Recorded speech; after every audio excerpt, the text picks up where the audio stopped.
Kính chào quý cô bác, anh chị, các bạn và các em. Một ngày bình an sẽ đến với tất cả mọi người. Trân trọng giới thiệu đến quý vị truyện ngắn Hột Xoàn của tác giả Trần Thị Diệu Tâm. Trong đời sống đơn sơ tầm thường giản dị ở chốn bếp núc, người đàn bà như chị biết rất nhiều loại ngũ cốc, nôm na là biết nhiều loại hột. Kể sao cho xiết, nhưng thật tình mà nói, chị chỉ thích có mỗi một thứ. Loại hột này không có khả năng nảy mầm cho cây cho trái, nhưng có khả năng làm sảng khoái tâm hồn chị. Đó là hột xoàn. Hột xoàn là thứ hột cho ánh sáng lấp lánh, nhìn phát mỏi mắt, nhìn mà mê tơi. Không có ánh sáng nào đẹp bằng ánh sáng của hột xoàn. Đàn bà ai chả thích, đâu phải một mình chị. Trong lúc ngồi ăn cơm, chị đem chuyện yêu mến hột xoàn ra tâm sự cùng chồng. Chồng chị gắt, chồng không mê, lại đi mê hột xoàn, đừng có dại như thế. Chị cục hứng, chị không dại cũng không điên. Khi biết mình còn ham mê, nghĩa là mình còn ham sống, ham yêu cuộc đời này lắm. Niềm ham mê ấy, một mình chị biết, một mình chị hay. Chị dành dụm mỗi tháng một lần số tiền mặt tiết kiệm rút ra từ ngân quỹ gia đình, như con kiến dự trữ lương thực trong suốt 2 năm liền. Vì nhà không có tủ khóa, chị đành giấu số tiền đó mỗi nơi một ít, không nên để chung một chỗ. Nhưng với thời gian 2 năm sau, trí nhớ chị có đôi chút lãng đãng, nhất là những góc kín đáo. Thấy chị lục lọi tìm kiếm, cô con gái sốt ruột hỏi mẹ: "Mẹ tìm gì vậy? Nói con tìm giúp cho." Chị không trả lời, chồng chị cũng thắc mắc: "Em làm sao cứ thấy dọn dẹp đồ đạc suốt ngày?" Chị biết làm gì chứ, con không tin, huống hồ tin chồng. Nhất là chuyện mình cất giấu tiền để tiêu riêng. Chị thấy nó không ổn chút nào. Vì thấy không ổn, không đúng thì chị lại càng náo nức thêm. Chờ lúc chồng con kẻ đi làm, người đi học, chị lấy cớ xếp dọn tất cả đồ đạc trong nhà, áo quần lâu không mặc cho hội từ thiện, và chị đã kiếm được những gói tiền cất giấu lâu nay, thật là mừng như tiền ai cho. May mắn trí nhớ của chị còn sáng lắm. Sau khi kiểm kê tài sản, chị xếp lại xấp tiền ngay ngắn, thứ tự mặt trước mặt sau. Đồng tiền euro cũng hơi lạ, mỗi loại đều có kích cỡ khác nhau. Có lẽ người mù cũng có thể đếm tiền được. Và màu sắc tươi tắn, tiền thì phải tươi mới đẹp chứ. Chị đếm đi đếm lại, mỉm cười số tiền dành dụm cũng được vài ngàn. Chị không nói rõ chính xác bao nhiêu nên người viết không biết được. Tính vốn cẩn thận, chị cuộn lại xấp tiền với sợi dây thun gọn gàng, cho vào một túi vải nhỏ. Cử chỉ này làm chị nhớ đến mẹ chị ngày xưa ở quê nhà, thường hay cuộn tiền để dành cho gọn và dễ cất giấu.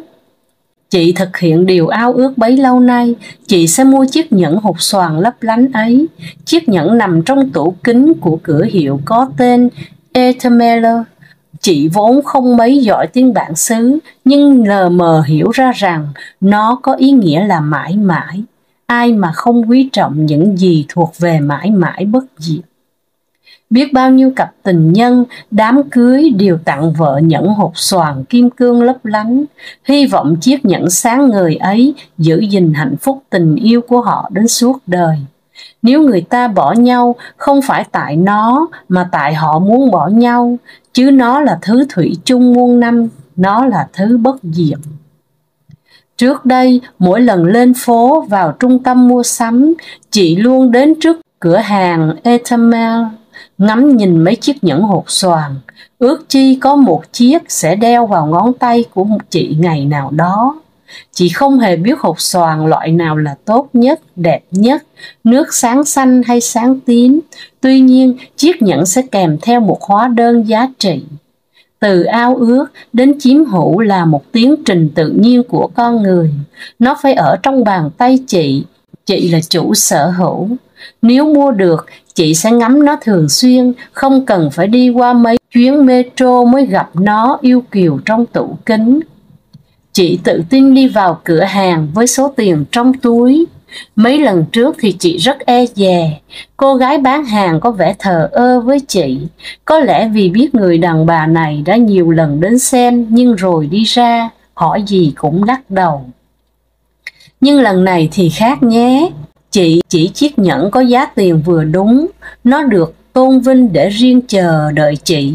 Cô bán hàng vội chạy đến gần, nhẹ nhàng mở tủ kính, chị rất hồi hộp.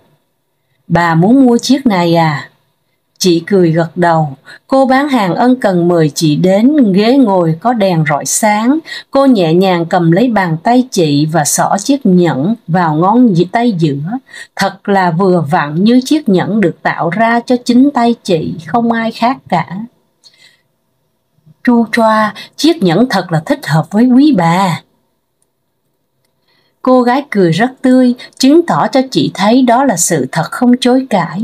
Chị mãn nguyện khi trả tiền, cảm thấy mình được đối xử rất lịch sự trang trọng.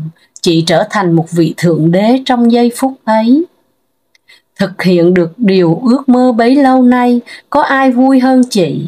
Trong khoảng đường từ cửa hàng về nhà, đó là khoảng thời gian hạnh phúc nhất đời chị. Chị mân mê chiếc nhẫn không rời mắt. Sau khi về nhà, chị vẫn còn đắm đuối với chiếc nhẫn kỳ diệu đó, nhưng thời gian đẹp đẽ ấy tồn tại không được bao lâu. Chiếc nhẫn sáng nhấp nhánh ấy bỗng dưng làm nổi bật bàn tay xương xẩu, nhiều gân xanh nổi lên vì làm lụm lâu năm. Bàn tay của tháng năm mòn mỏi của một người đàn bà chỉ biết bổn phận. Chị co bàn tay lại, cảm thấy rung động toàn thân. Chị không có bàn tay đẹp để mang một chiếc nhẫn hột xoàn. Viên kim cương này không làm tăng thêm giá trị cho chị chút nào. Tuy nhiên, để đánh tan mặc cảm, chị đeo nó thường xuyên. Mỗi lần ra phố, chị cố giữ một cảm giác tự tin, nhưng hình như chẳng ai trên đường phố biết rằng chị đang đeo trên ngón tay một chiếc nhẫn có giá trị vài ngàn bạc. Vậy niềm mơ ước ấy, chiếc nhẫn quý giá ấy có thật không? Chị nghi hoặc về giá trị của chiếc nhẫn và hoài nghi luôn chính mình. Chị đã nhầm lẫn gì? Chị không giải thích được sự thất vọng ấy. Chị thấy sao mà buồn.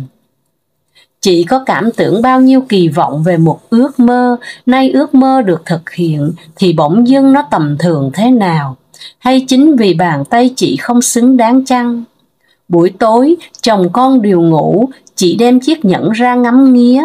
Trong bóng đêm, viên hột xoàn không còn chiếu sáng, nó chỉ nhấp nhánh rực rỡ chói lòa khi nhận được ánh sáng từ bên ngoài chiếu vào, ánh nắng mặt trời hay ánh đèn điện. Tự thân nó không có gì cả, nó phải phụ thuộc vào ánh sáng khác để khoe khoang vẻ đẹp. Nó chỉ là một viên sỏi đá. Chị nắm chặt chiếc nhẫn trong tay khi nhận ra giá trị thật của nó. Nó không có hào quang. Lúc chiếc nhẫn nằm trong tủ kính, trông nó sang trọng biết bao, sao bây giờ lại thấy nó tầm thường đến thế? Không gian nhà bếp là nơi chốn thân thương nhất của chị. Hầu như chị sống nơi này nhiều nhất thời gian mỗi ngày. Chị cho rằng cất nó nơi đây sẽ dễ dàng nhớ hơn bất cứ nơi nào khác trong nhà. Chị gói chiếc nhẫn trong túi ni lông nhỏ, giấu trong một lọ bột làm bánh. Tụi trộm cắp sẽ không thể nào tìm thấy. Chúng nó hay đi rình mò các gia đình châu Á vì cất giấu tiền mặt và nữ trang trong nhà. Sau một thời gian, nhân dịp phải đi đám cưới con nhà bạn, chị sửa soạn áo quần và chợt nhớ tới món nữ trang quý báu của mình. Ít ra chị cũng có một cái gì để mình nhấp nháy với đời. Dạ tiệc đầy lấp ánh sáng, chắc chắn chiếc nhẫn của chị sẽ chiếu rực rỡ hơn ngày thường trong bóng đêm. Chị cảm thấy phấn khởi, nhưng chị tìm mãi cũng không thấy lọ đựng bột làm bánh nơi đâu. Chị dọn hết các tủ bếp suốt một buổi sáng tìm chiếc nhẫn, nhưng vẫn biệt tâm. Chị nghi ngờ về trí nhớ của mình, lo sợ một triệu chứng bệnh hoạn đến quá sớm. Buổi chiều khi cô con gái đi làm về, chị nói, mẹ định làm bánh nhưng tìm mãi không thấy lọ bột nếp đâu cả. Cô con gái trả lời, hôm trước con thấy lon bột làm bánh của mẹ để lâu ngày quá, con dán bò vào, con đem vất vào thùng rác hết. Mẹ cẩn thận, con mua thuốc diệt dán rồi. Câu trả lời của con làm chị hoảng hốt bàng hoàng, nhưng chị không dám nói sự thật đau xót đó. Chị sẽ bị chồng con trách móc đủ. Chị nghẹn ngào muốn khóc, thấy mình thật vô duyên và không may mắn. Nhưng suy đi nghĩ lại cũng lỗi tại mình. Chiếc nhẫn hột xoàn không thích hợp với số phận chị. Chị tìm hiểu nó là kim, mạng chị là mộc. Theo dịch lý ngũ hành, kim khắc mộc, thôi thì của đi thay người. Lý ra chị không nên mơ tưởng nó, không nên mua nó với số tiền dành dụm của gia đình. Nó là gì? Chiếc nhẫn hột xoàn lóng lánh kia. Người ta nói mơ ước có khi đem lại niềm vui sống cho tâm hồn, nhưng giờ đây chị không còn dám mơ ước điều gì nữa. Một thử thách kinh nghiệm đau xót vừa mới trải qua. Chị sợ hãi nhìn thấy mình đã nhầm lẫn tai hại. Thanh thản với hiện tại là điều quý giá nhất với chị từ đây. Chị là người chủ thực sự với căn phòng bếp thân thương này. Hàng ngày những mùi vị của hành tỏi, tiêu ớt, nước mắm, đó là những gia vị nồng nàn ấm áp tâm hồn chị. Đó chính mới là thật sự cuộc sống của chị. Tại sao chị lại đi tìm đâu xa những bóng bẩy lấp lánh huyễn hoặc không thuộc đời sống của chị? Chị tự hỏi và cũng không biết câu trả lời.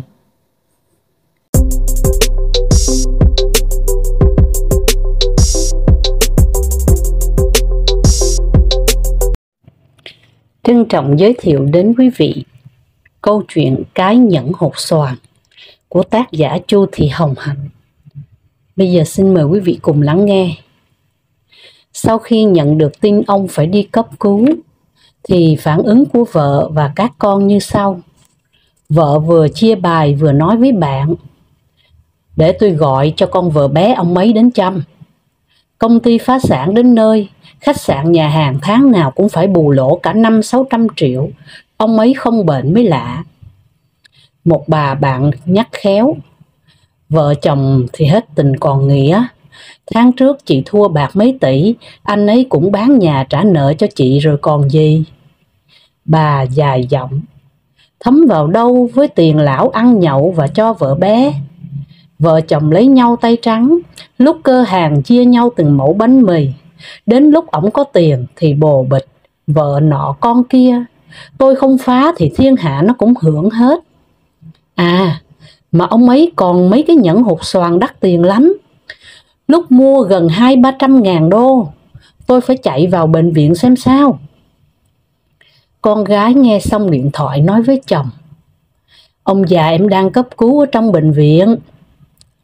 Thằng chồng cờ bạc như chúa trổm, nhưng được cái mã đẹp trai nịnh vợ: em chạy vào xem ông ấy có tiền không.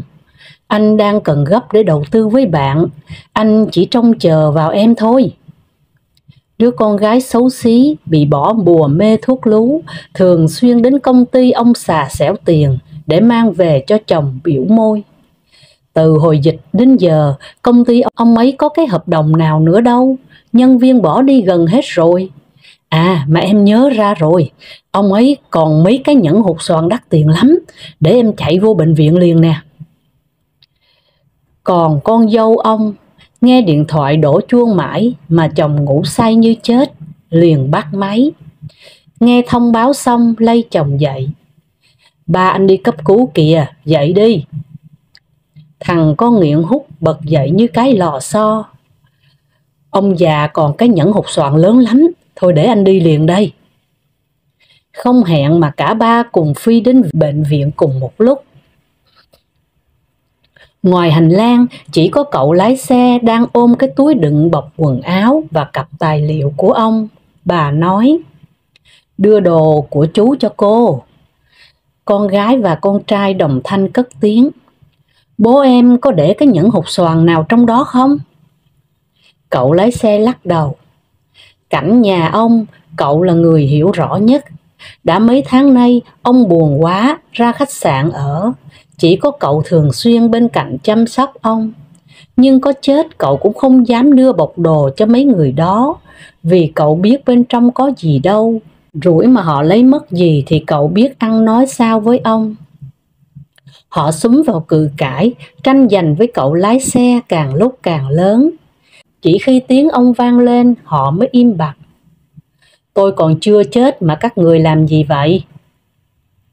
Hóa ra, ông chỉ làm tiểu phẫu, mổ cái nhọt ở trên đầu bị vỡ ra.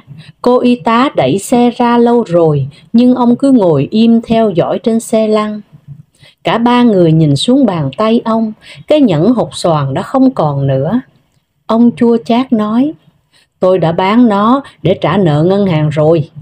Các người đừng có mong chờ gì nữa. Sau khi ba người đi khuất, ông buồn bã quay sang cậu lái xe. Cháu nhìn chú mà rút kinh nghiệm. Khi nghèo thì sống chết kiếm cho được nhiều tiền. Đến khi có tiền thì chuyện gì cũng dám làm. Giờ tiền nhiều để mà làm gì khi con cái hư hỏng, vợ chồng coi nhau như kẻ thù. Cháu nhớ nha, tiền nó bạc lắm.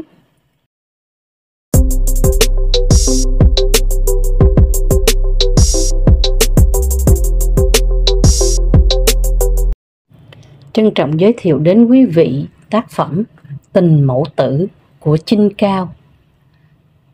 Anh sinh ra trong một gia đình có 6 người con. Anh là con trai thứ hai. Cũng như bao nhiêu gia đình khác ở ngoại thành Hà Nội, anh được sống trong tình thương yêu của bố mẹ, tình máu mủ của anh em. Khi đủ tuổi, anh tham gia nhập ngũ. Mẹ tiễn anh lên đường, nước mắt lưng tròng. Mẹ dặn, con hãy giữ gìn sức khỏe và thực hiện tốt nghĩa vụ của người lính nhé. Anh chào mẹ rồi lên xe mà không hề ngoảnh mặt lại. Anh sợ nhìn thấy những giọt nước mắt trên đôi má mẹ. Anh sợ nhìn thấy tấm thân gầy gò ấy nó níu giữ anh. Thế rồi 2 năm cũng trôi qua. Ngày ra quân, anh trở về mang theo một cô gái. Anh bảo đó là người anh sẽ lấy làm vợ. Mẹ mừng lắm, dù ai cũng bảo anh bị cô dân tộc chài nên đã bỏ cô người yêu cùng làng để theo cô ta. Đám cưới diễn ra trong niềm hân hoan của hai họ. Rồi chị lần lượt sinh được 2 cậu con trai cao lớn như ngô như ngỗng. Thời gian trôi qua nhanh, 2 con chị đã lớn và trưởng thành. Chị luôn tự hào mình là người hạnh phúc. Anh rất chăm chỉ làm ăn và yêu thương chị hết mực. Con trai lớn của chị làm ăn khấm khá, chị luôn khoe, nhà này gánh vàng đổ đi không hết. Cuộc sống cứ thế trôi đi. Chị sống trong tình yêu vô bờ của chồng và sự yêu thương của 2 đứa con. Thế rồi cuộc sống dần đô thị hóa. Người ta lấy đất ruộng khu chị ở để xây dựng khu đô thị. Nhà chị được đền bù khá lớn. Lúc ấy mẹ chồng chị đang ở cùng anh chị và chung hộ khẩu. Mẹ đề nghị, con làm cho mẹ một cuốn sổ tiết kiệm 50 triệu từ tiền ruộng đền bù để mẹ sử dụng khi ốm đau lúc tuổi già. Ngỡ tưởng anh chị đồng ý để mẹ vui. Nào ngờ anh cương quyết không nghe, chị phản đối lời mẹ. Hai bên giằng co nhau, cuối cùng anh gửi đơn kiện mẹ. Lúc bấy giờ anh đã gần 50 tuổi, còn mẹ anh ở tuổi 80. Nhận được tin báo lên hầu tòa giải quyết chuyện đền bù đất. Mẹ anh buồn lắm, bà suy nghĩ ngày đêm và tấm thân già giờ chỉ còn 38 kg. Người ta giải quyết cho mẹ được hưởng 50 triệu vì mẹ vẫn chung hộ khẩu với gia đình anh. Anh chỉ hậm hực với cách giải quyết đó. Từ đó con từ mặt mẹ, mẹ mất con. Thời gian cứ thế trôi qua, anh chị đã trở thành ông bà của 2 đứa trẻ. Ngày nào chúng cũng đi qua nhà cụ nhưng tuyệt nhiên không biết cụ là ai. Bà cháu mẹ con bỗng trở thành người dân. Thời gian cứ trôi, cũng đã 10 năm mẹ con anh từ mặt nhau. Các anh chị em xót mẹ nên cũng từ anh luôn. Gia đình anh vẫn sống hạnh phúc. Anh vẫn luôn là người chồng tuyệt vời của chị. Anh phát hiện ra bị ung thư phổi sau 3 tháng điều trị. Hôm nay viện trả anh về trong tình trạng nguy kịch. Chị bồn chồn đứng ngồi không yên. Con chị báo về, Bố đã ngừng thở rồi mẹ ơi. Chị gào khóc thảm thiết. Một lúc sau, Facebook của chị thay ảnh đại diện bằng một bông sen màu đen. Bạn bè tới tấp chia buồn, cả họ đến dọn dẹp nhà cửa để lo hậu sự. Sẩm tối, chiếc xe cấp cứu cũng chở anh về đến nhà. Người ta bế anh vào nhà, hai mắt anh nhắm nghiền. Anh vẫn thở thoi thóp. Chị vội xóa Facebook đi. Từ chiều nghe tin anh về, mẹ anh bồn chồn đứng ngồi không yên. Nhiều người khuyên cụ xuống nhìn mặt con trai lần cuối, nhưng cụ không nghe. Xóm làng nghe tin anh về thì kéo đến rất đông. Anh bỗng mở mắt nhìn lơ láo như muốn tìm ai đó. Bỗng nhiên có ai đó thốt lên, chắc là tìm mẹ. Người ta lại khuyên mẹ anh xuống với anh, rồi lại khuyên chị lên xin lỗi mẹ. Chị gào lên và hỏi anh, mọi người bắt em đi xin lỗi bà ấy đấy, ý anh thế nào? Anh vẫn lắc đầu. Rồi, đất không chịu trời thì trời chịu đất. Mẹ anh xuống với anh. Cụ nắm tay anh, sau bao năm trời mẹ con mới gần nhau. Nước mắt anh lăn trên gò má gầy guộc. Ai cũng thở phào nhẹ nhõm. Các anh em sau bao ngày chia cắt, nay đã hòa thuận khi cái chết cận kề. Thế rồi, đêm ấy anh khỏe hơn nhiều. Anh viết vào giấy, đi viện. Các anh chị em lại mang anh đi viện và thay phiên nhau. Bác sĩ bảo thật kỳ lạ. Ai cũng bảo tình mẫu tử thật thiêng liêng, tình máu mủ ruột thịt có sự liên kết khó giải thích. Tình cảm anh chị em là thứ tình cảm huyết thống thiêng liêng, không có bất cứ thứ gì trên đời này có thể thay thế được. Trước lúc gần đất xa trời, tình cảm ấy mới trỗi dậy. Mẹ đã truyền sang cho anh nguồn sống. Bao tức tối, giận hờn bỗng tiêu tan. Mẹ đã gọi anh từ cõi chết trở về. Đây là một câu chuyện có thật được tác giả ghi lại. Câu chuyện xin được phép dừng lại ở đây. Chân thành cảm ơn quý vị đã lắng nghe. Hẹn gặp lại mọi người vào lúc 5 giờ 30 sáng trên kênh Cô Khanh đọc truyện và lúc 20 giờ trên kênh Truyện Mới Mỗi Ngày. Xin chào.